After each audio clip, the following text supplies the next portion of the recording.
मैं हूं मनीष और आप हैं द मनीष मैथ्स फोरम में। वीडियो को अंत तक देखिए और लाइक कीजिए। क्या आप चैनल पे नए हैं तो सब्सक्राइब कीजिए और बेल बटन दबाइए। हाय बच्चों, कैसे हैं आप लोग।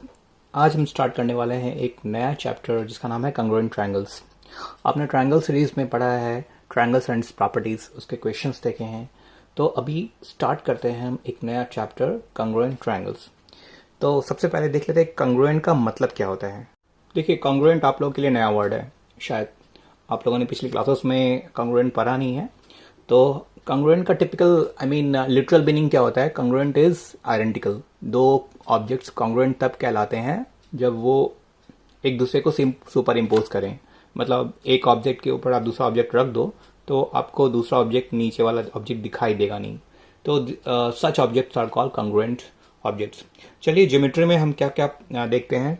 तो two figures are congruent only if they have same shape and size.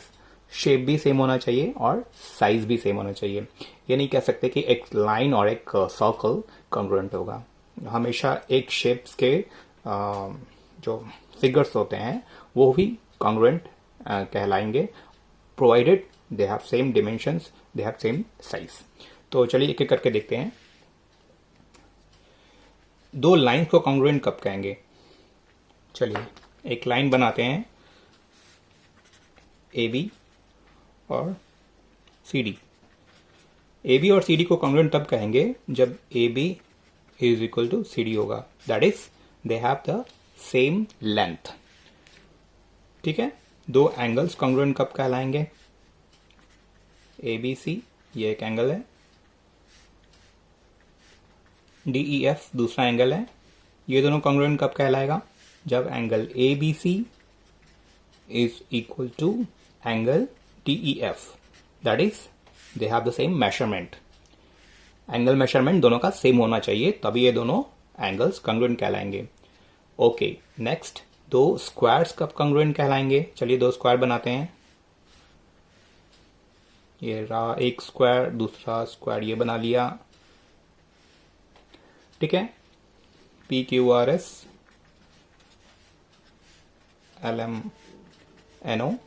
तो ये दोनों स्क्वायर्स कॉन्ग्रुएंट तब कहलाएंगे जब उनका डिमेंशंस, मतलब शेप जो है, शेप तो ऑब्वियसली स्क्वायर है तो सेम है, साइज सेम हो। तो साइज स्क्वायर, दो स्क्वायर का सेम साइज कब कहलाएगा, जब हमारे साइड्स, जब इनके साइड्स इक्वल हो। तो लिख सकते हैं R S is equal to N O. कोई भी एक पेयर ले लीजिए इन दोनों का। तो क्योंकि आर एस और एन ओ के बराबर है तो क्यू एस और M O, P Q L M, P R L N बराबर होगा आपस में। तो इतना सफिशिएंट कहना कि स्क्वायर कॉन्ग्रुएंट तब होंगे जब उनका साइड लेंथ बराबर हो। ओके, अब हम देखते हैं रेक्टेंगल। रेक्टेंगल के बारे में क्या कहेंगे। रेक्टेंगल में दो साइड्स होते हैं ना, डिफरेंट साइड्स, एक लेंथ और एक ब्रेथ होता है। चलिए ये हो गया A B C D rectangle, और ये हो गया L M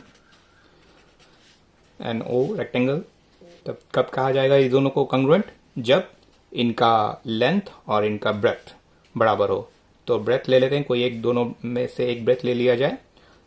D A is equal to O L हो, एंड लेंथ एक ले लिया जाए, A B is equal to L M O. ये दोनों बराबर होगा तभी हम कहेंगे ए जो रेक्टेंगल है हमारा, A B C D and L M N O. यहां लिख लेते हैं rectangles, rectangles A B C D and L M N O shall be congruent. ठीक है, तो इस तरह से हमने देख लिया कि रेक्टेंगल कब कॉन्ग्रुएंट होंगे। अब दो सर्किल के बारे में क्या कह सकते हैं। ये दो सर्किल ले लिया, ये दोनों सर्किल कॉन्ग्रुएंट कब होगा। तो देखिए शेप तो सेम है, सर्कल है, साइज कैसे डिटरमिन करते सर्कल का, उसके रेडियस है, बिल्कुल सही। तो ये रेडियस अगर आर है और ये रेडियस मान लीजिए R1 है या R2 है, तो ये दोनों सर्कल कॉन्ग्रुएंट कब होगा, जब R1 is equal to R2। ये क्राइटेरिया फुलफिल होने पे ये दोनों सर्कल कॉन्ग्रुएंट होगा। चलिए अब नेक्स्ट फाइनली हम देख लेते हैं जो हमारा चैप्टर है कॉन्ग्रुएंट ट्रायंगल्स। तो दो ट्रायंगल्स कॉन्ग्रुएंट कब कहलाएंगे, जैसा कि आप यहाँ लिखा देख सकते हैं, टू ट्रायंगल्स। ये क्या है, ट्रायंगल्स का सिंबल है। Two triangles are said to be congruent if their corresponding parts are equal. Corresponding parts मतलब चलिए समझते एग्जाम्पल से, ज़्यादा क्लियर हो जाएगा। दो ट्रायंगल ले लिया A B C D E F. चलिए ए बी के कॉरस्पॉन्डिंग डी ई है। देखिए ए बी और डी ई का लेंथ सेम है, यहाँ पे ऐसा ट्रायंगल लिया है हमने। बी सी के कॉरस्पॉन्डिंग ई एफ है। देखिए बी सी का लेंथ और ई एफ का लेंथ सेम है। देखिए दो कट लगा है इसमें। सिमिलरली ए सी के कॉरस्पॉन्डिंग डी ई है, तो ए सी का लेंथ और डी एफ का लेंथ सेम है। अब एंगल्स पे आ जाते हैं। Angle A corresponds to angle D और दोनों का मेजरमेंट सेम है। ऐसा ट्रायंगल लिया हमने। Angle B is equal to angle E और एंगल सी, तीन एंगल्स दिखाया है यहाँ पे आर्क से, तो angle C is equal to angle F. देखिए अगर ऐसा हो तब हम लिख सकते हैं कि triangle A B C is congruent to triangle A के कॉरस्पॉन्डिंग बताइए कौन सा एंगल था, डी। बी के कॉरस्पॉन्डिंग एंगल कौन सा था, ई। और सी के कॉरस्पॉन्डिंग कौन सा एंगल था, एफ। अगर आप साइड्स देखना चाहें ए बी के कॉरस्पॉन्डिंग, हमने एक एंगल के कॉरस्पॉन्डिंग लिख लिया ट्रायंगल्स को, तो वो साइड को भी वैसे कॉरस्पॉन्ड करेगा। ए बी के कॉरस्पॉन्डिंग डी था ना, तो देखिए यहाँ पे ए बी है तो पहले यहाँ पे आपको डी मिल जाएगा। बी सी है, देखिए यहाँ पे बी सी है, ये देखिए ये पेयर, ये बी सी है तो ई एफ मिल गया उसके कॉरस्पॉन्डिंग। और ए सी है, ये देखिए ए सी दिख रहा है, ए सी, तो उसके कॉरस्पॉन्डिंग मिल गया डी एफ। और ये क्या है, ये है कॉन्ग्रुएंसी का symbol. This is symbol for congruency. तो आगे से दो ट्रायंगल कॉन्ग्रुएंट हो उसको दिखाने के लिए हमें ये यूज करना पड़ेगा। देखिए ये क्या है, इज इक्वल टू का साइन है और ये ऐसे एक ऐसा साइन है, तो ये हो गया आपका कॉन्ग्रुएंसी। तो आपने क्या देखा, देखिए ट्रायंगल को यहाँ पे लिखने का भी एक ढंग है, मतलब कि आप ए बी सी और एफ डी ई नहीं लिख सकते हैं, ठीक है। ए बी सी और डी ई एफ को इस तरह से लिखना है कि उसका कॉरस्पॉन्डिंग एंगल्स, कॉरस्पॉन्डिंग साइड्स इस तरीके से आपको दिखे। जैसे ए के कॉरस्पॉन्डिंग डी है तो ए और डी पहले आना चाहिए, फिर बी, एंगल बी के कॉरस्पॉन्डिंग एंगल ई है तो फिर बी आना चाहिए यहाँ पे, तो यहाँ पे ई, अगर यहाँ पे पहले बी लिख दिया तो यहाँ पे ई लिखना है आपको। और एंगल सी के कॉरस्पॉन्डिंग एंगल एफ है, मतलब एंगल सी और एंगल एफ बराबर है, तो आपने सी लिखा है यहाँ पे, तो लास्ट में आपको एफ लिखना चाहिए। तो चलिए लिख लेते हैं एक बार कि A B C congruent to triangle D E F कब होगा। तो ऐसा होने के लिए लिख देते हैं A B C congruent to triangle D E F if कब होगा, अगर बताइए A B is equal to D E, B C is equal to E F, ठीक है, और A C is equal to D F. And also ये और क्या होना चाहिए बताइए, साइड्स इक्वल है तो कॉरस्पॉन्डिंग एंगल्स भी इक्वल होगा।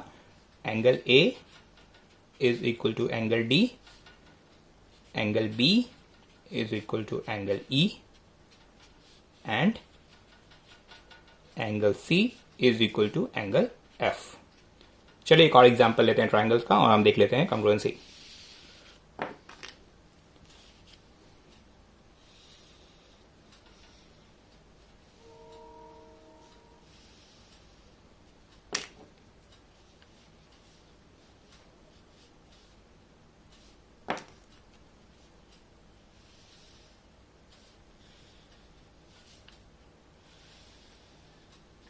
देखिए वो ट्रायंगल आपका इधर उधर भी दिया रह सकता है। जैसे कि एक ट्रायंगल ऐसे देखिए, ये ऐसे दिया हुआ है और ये ऐसे दिया हुआ है। दिखने में आपको लगेगा कि ओरिएंटेशन अलग है, लेकिन हो सकता है ये इसका पार्ट ये इसके बराबर हो, ये इसके बराबर हो और ये इसके बराबर हो। आई मीन इसको थर्ड कर देते हैं, समझे। तो आपको इधर उधर टिल्टेड भी ट्रायंगल क्वेश्चंस में दिया रह सकता है। All you have to see is कि आपका कंडीशंस मीट करना चाहिए। चलिए इसको नाम दे देते हैं A B C D E F.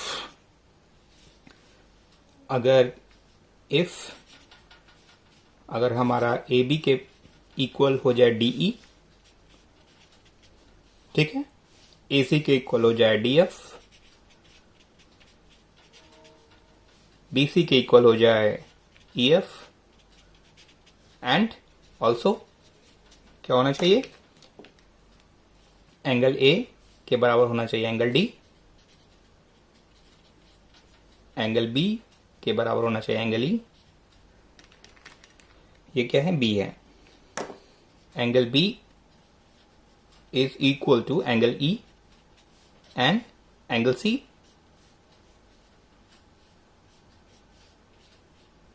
Is equal to angle C is equal to angle F.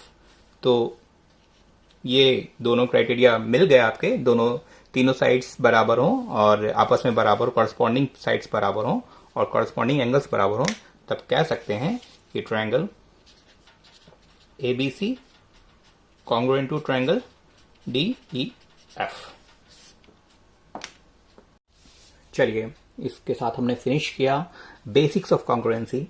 I hope कि आपको समझ में आया होगा। कोई दिक्कत होने पे मेरे को कमेंट करके बताइए। और अभी के लिए बस इतना ही। नेक्स्ट वीडियो के नेक्स्ट पार्ट में हम देखेंगे कंडीशंस ऑफ कॉन्ग्रुएंसी। आपने देखा होगा अपने टेक्स्ट बुक्स में, उसको समझेंगे, जैसे SSS, SAS, ASA, RHS वगैरह वगैरह। तो बने रहिए हमारे साथ। फिर हम नेक्स्ट वीडियो में इसके कंडीशंस देखेंगे और सॉल्व करेंगे क्वेश्चंस। Thank you.